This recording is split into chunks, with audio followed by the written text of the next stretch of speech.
We're headed to Southwest Illinois hoping for a big buck do-over next on the Journal. Hi friends, and welcome. On today's adventure, we're headed for Southwest Illinois down to see Ryan McCullum at Monster Midwest Whitetails. Now you frequent flyers may recall this is the very same place that just 1 year ago Alan Hill and I went down to do a black powder hunt for big whitetails that didn't end exactly the way Alan had hoped. Well, we're headed back, only this time it's for archery deer, and I have to tell you right up front, Alan was supposed to be on this trip. In fact, he had a seat in the big red truck right up to the very last minute, literally the day before we were to leave, he had to call and cancel. So, Miss T and I will be taking this trip ourselves. We're going to go down, we're going to catch up with Ryan, get in the trees, and try and win one for the team, so to speak. Hey, I'm your host, Kyle Randall. This is my Wilderness Journal, and we're headed out after a do-over right now.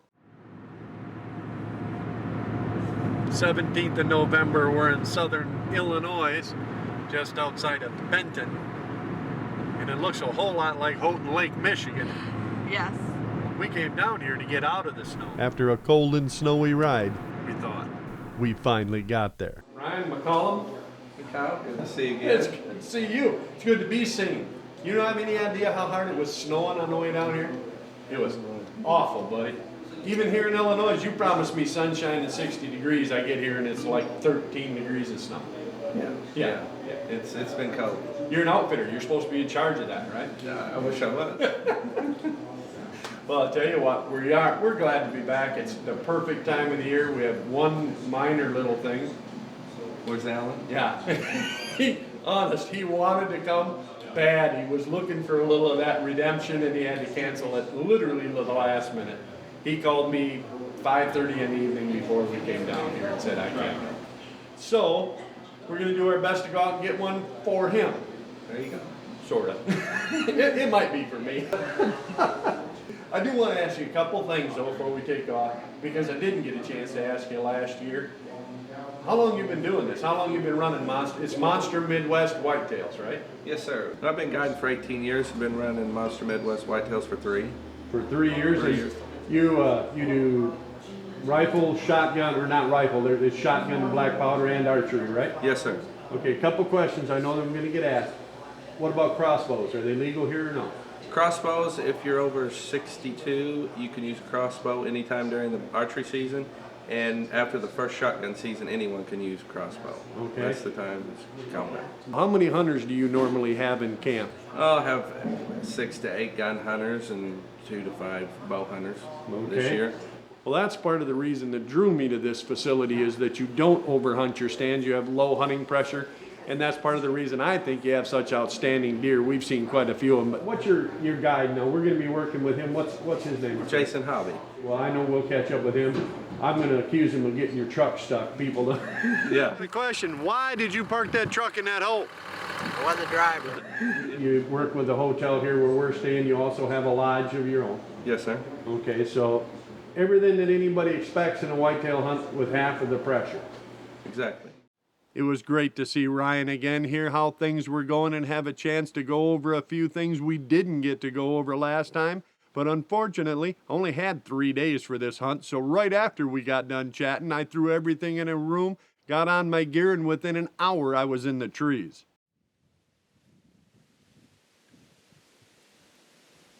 Ryan had me set up in a creek bottom between a harvested bean field and a half-cut cornfield. There was thick cover reaching out in between the two, the perfect place to see some chasing, some rut activity. That is, unless, of course, there's 25-mile-an-hour winds and 10-degree temperatures. Yeah, I about froze. The next morning, I was back in that same stand, and the wind and the cold, well, they were right there waiting for me.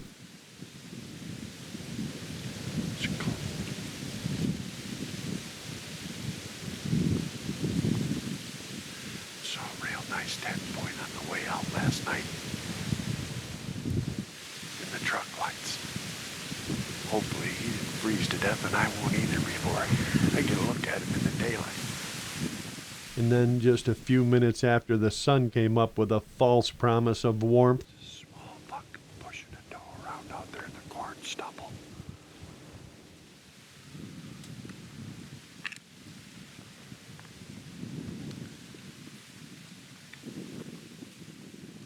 This certainly wasn't the big 10-point I'd seen on the way out last night, but you never know. This time of year, a young buck will push a doe around and around until all of a sudden a big boy pops out and kind of runs him off, takes over the chase. He's playing like a big boy, but if a big boy sees him, I'm afraid it'll be all over for him. He thinks he's a big boy, at least for now.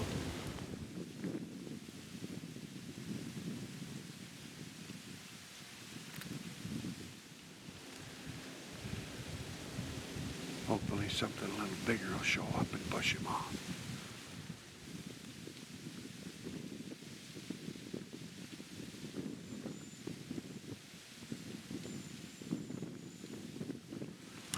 Or I'd freeze to death.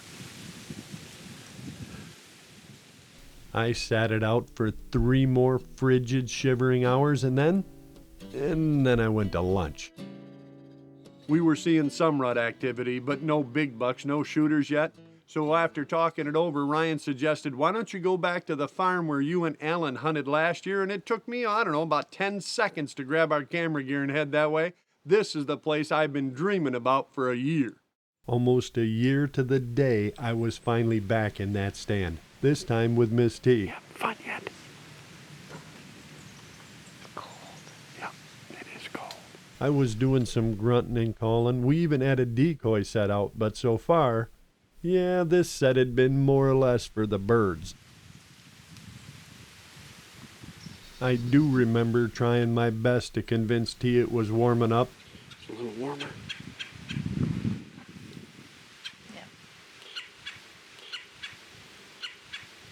You look like a camouflage parrot.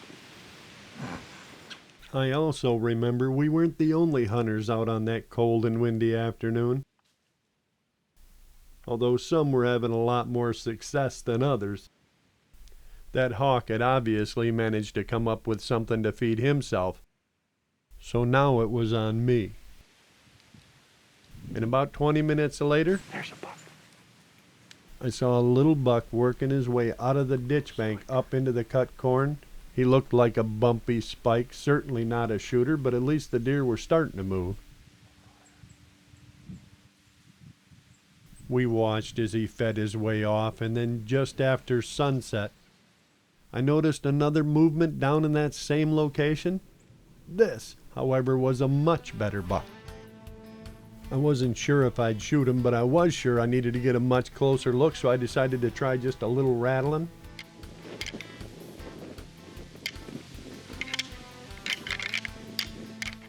And between that and some grunting, it definitely had his attention.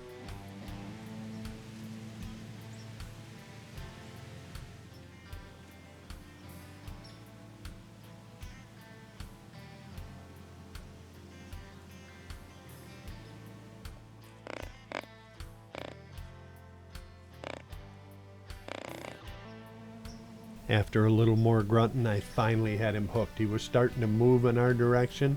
He wasn't running down there, but at least he was coming closer.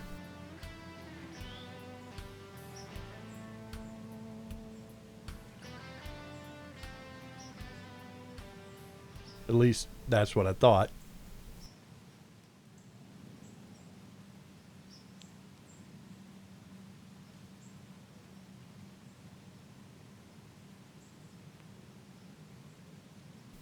And I thought that right up until he turned and walked off down into the brush.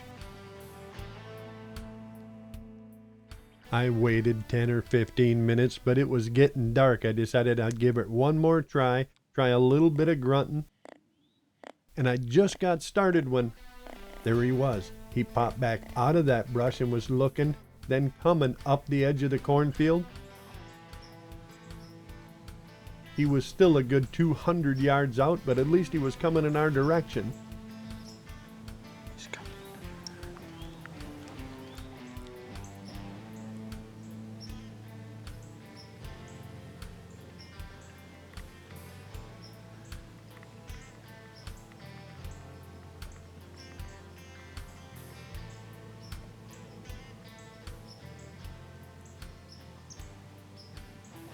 Now it was a race.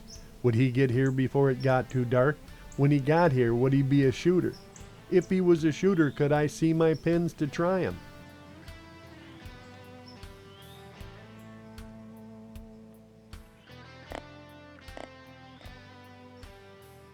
A few more grunts, and I finally had him. He was definitely coming in. Now I was going to have to decide. This was obviously a 3-year-old buck, pretty high, about ear wide, and he was coming right straight down in front of us. I was going to have to decide, was this the buck I came to Illinois for? As he got into shooting range, I actually reminded myself, hey, this is only a 3-day archery hunt.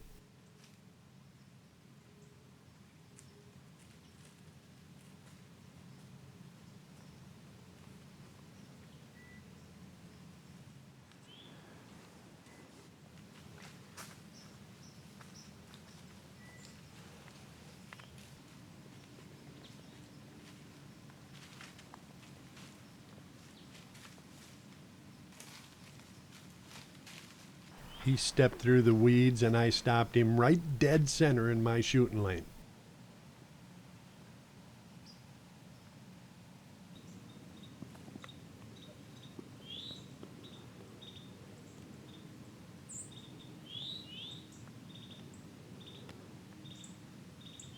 And then I passed.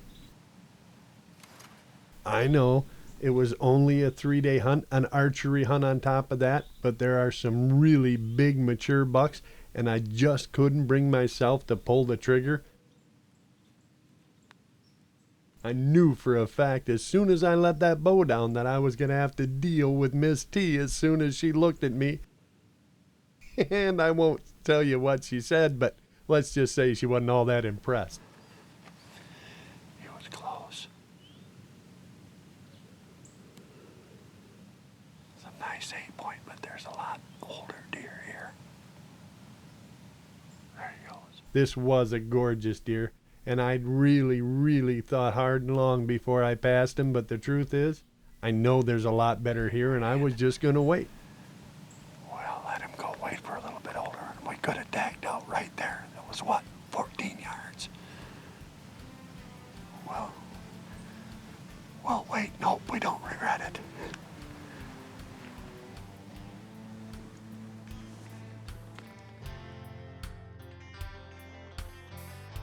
That, my friends, is one of those decisions. A 3-year-old buck, definitely a shooter on a 3-day archery hunt. Yeah, I was taking a real risk passing that deer up, but I know the kind of deer that are here, and I was willing to roll the dice to take the chance. So Ryan sent me to another spot for the next morning. He'd been seeing a lot of does working their way through this patch of cover, and on a rut hunt, that's exactly what you're looking for. A lot of doe traffic that sooner or later is going to drag that big buck past you. At least that's the hope. Sunrise, and I was watching several does and yearlings feeding down through the cut corn.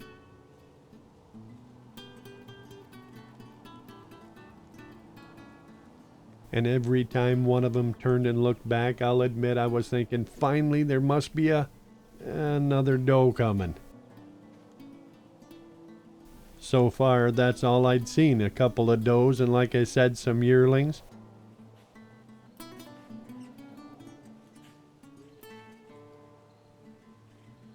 They were at least feeding in my general direction. They weren't moving very fast, but they were coming, and I had a lot of hope that sooner or later a big old buck would pop out and follow them down here.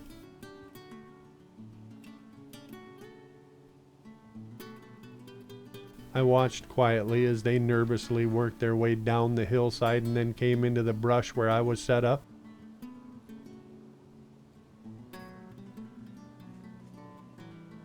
I could see this stand wasn't here by mistake. If these deer continued on the trail they were using, they were going to come into the brush and right past my stand.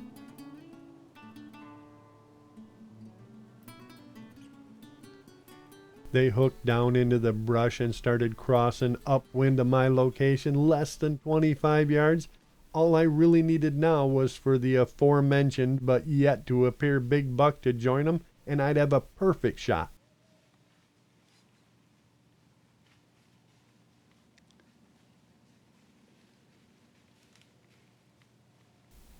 Unfortunately, the only buck I saw following those does was this little button buck. About a half hour later, I did see another doe working her way down along the same trail.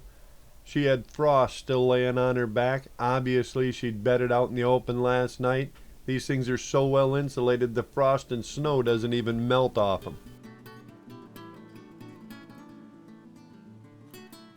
I watched as she worked her way down through the brush and headed out the same way the first group had taken. And unfortunately, there was no big buck following her either. I sat for another couple hours, but only the squirrels and I enjoyed the sunshine the rest of that morning. Ryan was right. I did see a number of does from that stand. Unfortunately, no big bucks followed them past me, at least none that I saw. We talked it over, and for our last day, Ryan and I decided we should go back to what we now affectionately refer to as Allen's Stand. If I only had one day left to hunt in Illinois, I wanted to hunt it right there where we'd had so much success one short year ago. By sunrise the next morning, I hadn't seen anything yet, so I decided to do a little calling. I was grunting, and then I'd rattle a little bit. The sun was coming up, but it was awful cold and windy. Still, you gotta try. It's your last day.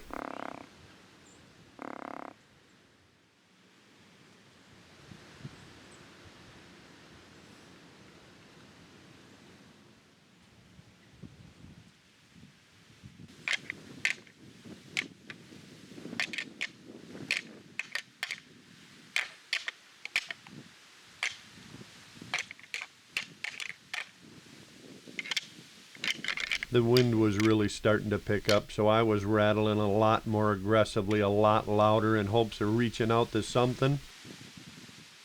I did notice my buddy the hawk from the previous day was there looking for another meal, and I thought to myself, that makes two of us, buddy. I started rattling again and he flew off, and just as I looked back, I noticed some movement in the brush. There was a monster buck coming.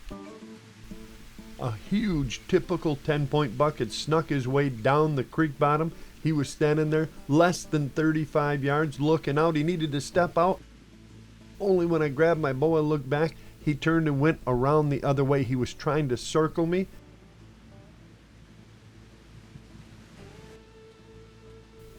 I watched as he came around the backside of the tree. I had a shot there too. I just needed him to step out now, step into that opening, and at 41 yards, I'd have my chance. The buck stood there and he looked and he looked. I held my bow. He just needed to step out past that tree. I had a nice opening. All he had to do was come out that trail. And I held it. And he looked. And he looked. And I held it. Finally, I had to let it down. My arms were burning. I didn't spook him though. He just stood there looking. I was pretty sure he was concentrating on my decoy.